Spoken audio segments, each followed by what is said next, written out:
We're joined now by the head of the UN Relief and Works Agency, Pierre Krähenbühl. Who are you appealing to, and are you getting any access at this point?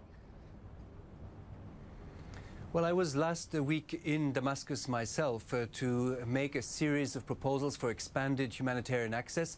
The good news has been that we have had, and our teams have had over the last 7 days, regular access to neighborhoods that are in the immediate vicinity of Yarmouk, where displaced people from Yarmouk have arrived in the thousands, and we have been able not only to access them, but to support them. But of course, our immediate worry and alarm remains related to the fate of those who remain inside Yarmouk, and as your document just presented, these are people who have gone through a lot of suffering over the last couple of years.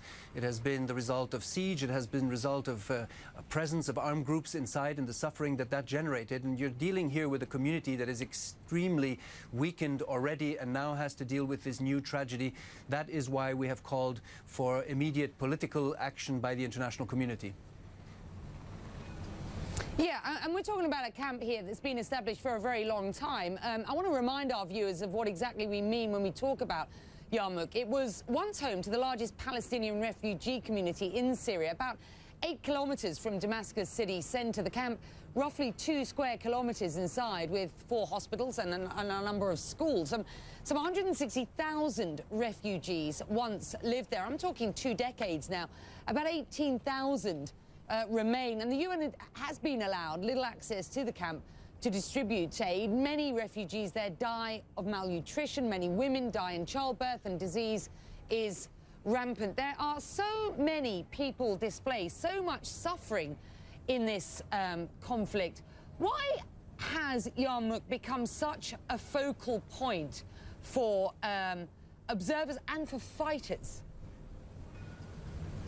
Well, I think, first of all, because it represents a tragedy on an epic scale within the wider Syrian disaster. And we know how much the Syrian conflict has brought and generated and created a catastrophe in human terms for Syrians, of course, but here also for Palestine refugees. And as you indicated, there were before the war 560,000 Palestine refugees in several camps inside Syria. Historically, they were welcome in the country, and they were very also engaged in socio-economic activities, largely self-sufficient. They would only send their children to Unrwa schools because they were free and of good quality.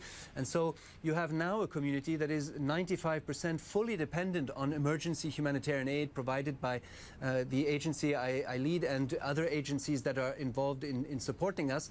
So it is clear that you are dealing here with people who have been extremely weakened. In my previous visit a month ago, I saw women collapsing, pregnant women collapsing in queues during distributions of assistance.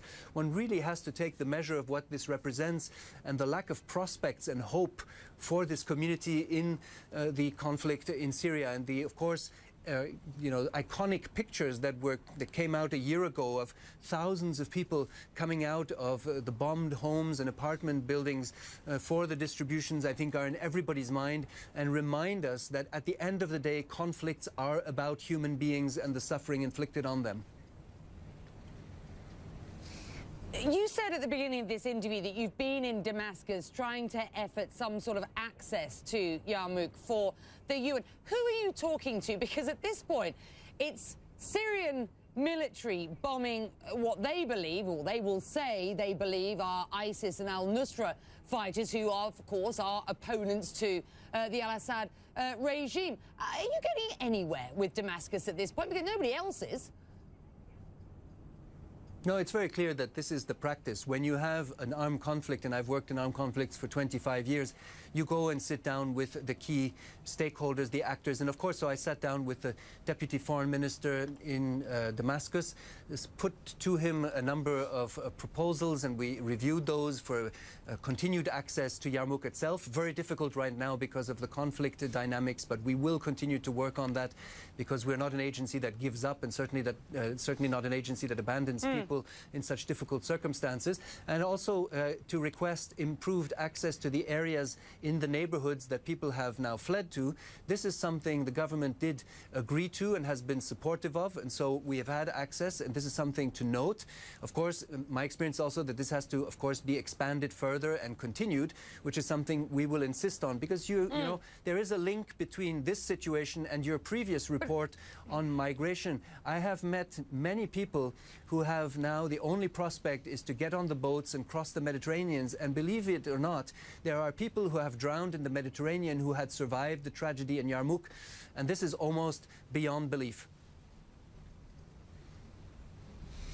I don't want to complicate your work, because I know it's incredibly difficult and delicate. But I find it, and perhaps our viewers will find it, hard to believe when you say that you're getting help from the Syrian government here, because at the end of the day, the conflict is of the making of the Syrian government. You know, and if they wanted to help, they'd stop.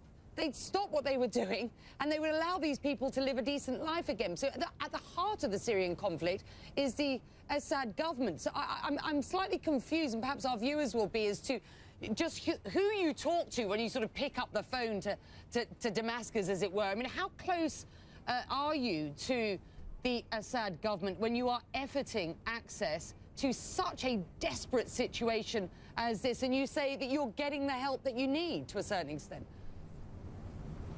Well, you know, maybe it's the confusion just comes from the fact that the experience of working in armed conflict tells you that the only way to reach people in armed conflicts is actually to talk to actors on the ground. There's no other way. There isn't any space in it that you create for yourself without engaging with stakeholders. So the relationship between the agency that I represent and the Syrian government goes back many decades, because it all starts with Palestine refugees being forced from their original homes in the environment of Palestine, and having to flee to Lebanon, Syria, Jordan, and in other parts. And so, of course, we have been present there, and as I said earlier, the presence of Palestine refugees was supported historically by the Syrian government, and therefore we have a practice of engaging with this government. And of course, there are times where we disagree and where we raise issues that create irritations, and if I bring forward something of a request for better protection of Palestine refugees, we will have a discussion on that.